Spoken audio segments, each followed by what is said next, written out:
आपल्याकडे असणाऱ्या कळपातील शेळी, मेंढी किंवा इतर जनावरे यांच्यावरती वार्षिक लसीकरणाचा कार्यक्रम कसा करायचा की जेणेकरून prevention is better than cure, म्हणजे रोग येण्यापूर्वीच आपण ही काळजी घ्यावायची असते आणि आपल्या शेळ्या मेंढ्यामध्ये ही रोगप्रतिकारक क्षमता वाढवायची असते. म्हणजे जे वर्षभर पूर्ण आपल्याला त्रास होणार आहे याचा अर्थ लक्षात ठेवा. लस घेतल्यानंतर तुमच्या जनावरांना तो रोग होणार नाही असं नाही.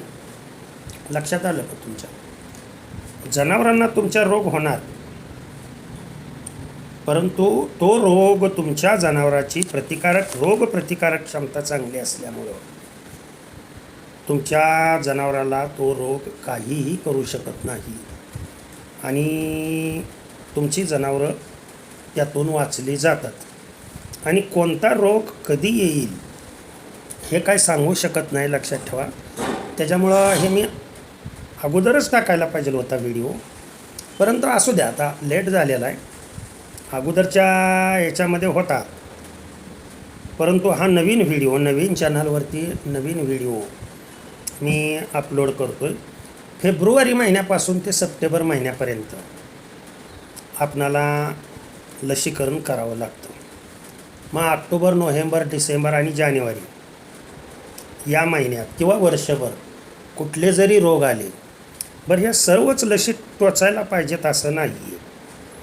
मी फक्त वेळापत्रक देतो.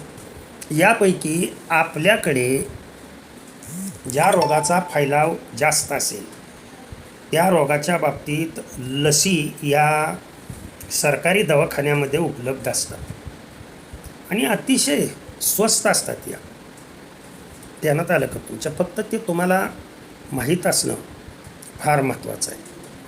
तर आता एक लस मी सांगतो आहे. ह्यातली एकच लस अशी आहे, लक्षात ठेवा, की जी वर्षातून 2 वेळा म्हणजे 6 महिन्यांनी पुन्हा टोचावी लागते. ही सुरुवात करायची फेब्रुवारी महिन्यापासून. हिला अंतर्विष रक्तता, नीट लक्ष द्या, हिलाच फाशी दिल्यानंतर जसा जनावराचा तडकाफडकी मृत्यू या रोगामध्ये होतो, किंवा ह्यालाच अँथ्रॅक्स असं म्हणतात, ह्यालाच काळपुरी असं म्हणतात. मग याची जी लस आहे ती फक्त वर्षातून 2 वेळा टोचावी लागते. एकदा टोचायची फेब्रुवारी महिन्यामध्ये आणि एकदा टोचायची सप्टेंबर महिन्यामध्ये.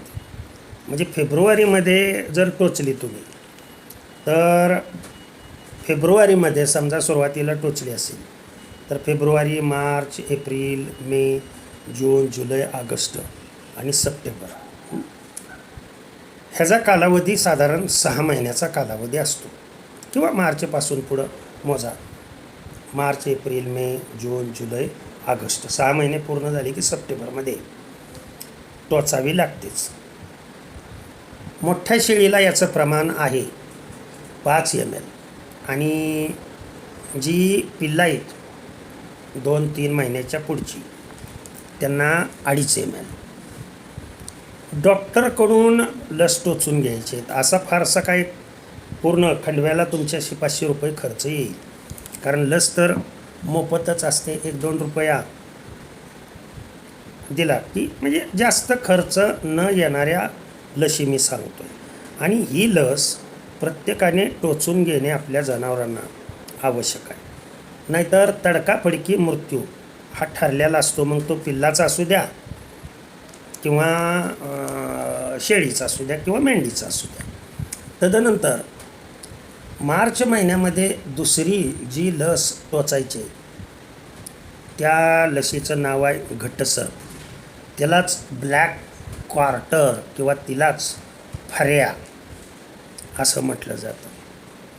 ही 5 mlच सगळ्या बाह्यस्पर्शी लसी आहेत आणि तुम्ही स्वतः टोचू नका, त्याच्यामुळे डॉक्टरांना माहीत असतं, ती कल्पना असते. ही पहिली जी मी लस सांगितली ती लक्षात ठेवा. कातडीवर द्यायची असते आणि खरडून द्यायची असते. त्यांना ते डॉक्टर देतात. घटसर्प प्रमाण तसंच 5 ml आणि 2.5 ml. आता मार्च महिन्यामध्ये झाल्यानंतर आता सध्या चालू आहे एप्रिलमध्ये खूप उष्णता असते. त्याच्यामुळं जर घटसर्पाची लस तुम्ही टोचलेली नसेल तर या महिन्यामध्ये टोचून घ्या, म्हणजे तुम्हाला पुढच्या महिन्यात अतिशय महत्त्वाची लस असते. तोंडखुरी, पायखुरी वगैरे वगैरे, जखमा होतात तोंडावरती, पायाला, आणि हा सर्व खंडव्यामध्ये असणारा सांसर्गिक रोग येतोच. त्याच्यामुळं ही लस तुम्ही, ह्यालाच FMD म्हणतात, यालाच लाळ्या खुरकत असं म्हणतात, लक्षात ठेवा. ही मे महिन्यामध्ये म्हणजे पुढच्या महिन्यामध्ये टोचणं आवश्यक असावं. प्रत्येक लसीमध्ये 1 महिन्याचा गॅप असणं आवश्यक आहे. आता पुढे येतो जून महिना, आणि जून महिन्यामध्ये शेळ्या मेंढ्यांसाठी हिरवं गवत खाल्ल्यानंतर बुळकांडी, त्याला PPR असं म्हणतो, किंवा त्यालाच रेंडर्ड पेस्ट असं म्हणतो, RP म्हणतो, त्यालाच माता, मराठीतली बी नावं सांगतो. याची लस तुम्ही जून महिन्यामध्ये टोचून घेणं आवश्यक आहे. आणि फक्त एवढीच एक लस अशी आहे, आणि धनुर्वात, की जिचं प्रमाण अतिशय कमी असतं. फक्त ही 1 मिली लस ही डॉक्टरांकडून टोचून घ्यायची असते.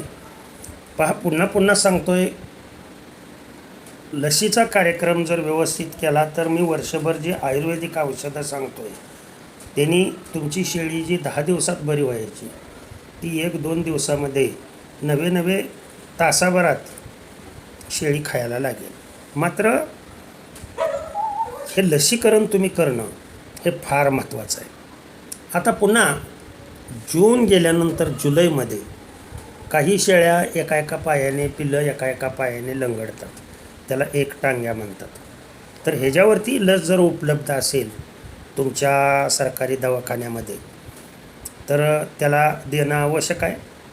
पण ह्याच्यामध्ये एकटांग्यामध्ये मृत्यूदर अतिशय कमी असतो, त्याच्यामुळं ही नाही दिली तरीसुद्धा चालू शकतं. त्यानंतर आता पुढं महत्त्वाची, पाठीमाग आपण मे महिन्यात एकदा तोंडखुरी आणि पायखुरीसाठी लस दिली होती बघा.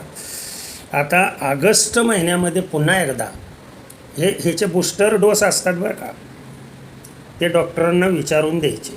देण्यात आलं का तुमच्या? ते डॉक्टर जशा पद्धतीनं म्हणतील तशा पद्धतीनं द्यायचे. ते ऑगस्ट महिन्यामध्ये तोंडखुरी आणि पायखुरी म्हणजेच FMDची पुन्हा डबल लस तुम्ही देणं आवश्यक आहे.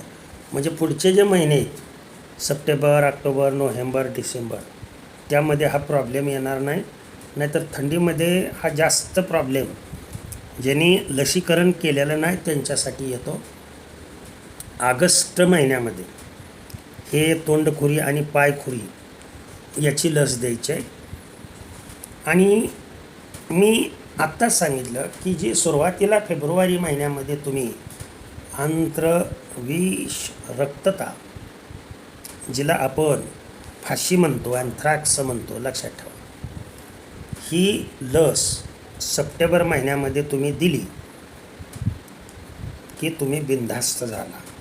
आणि टिटॅनस, आता या लसीमध्ये बऱ्याच काही, टिटॅनस म्हणजे धनुर्वात, त्यानं आलं का तुमच्या शेळीचं अंग ताटतं आणि त्या ताटलेलं तिला अंग मान हलवता येत नाही आहे, पॅरालिसिसवर जाऊन झटक्यात ती मरण पावते.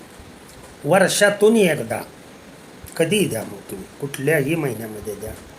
फक्त अगोदरच्या लसीमध्ये आणि धनुर्वाताच्या लसीमध्ये फरक असावा.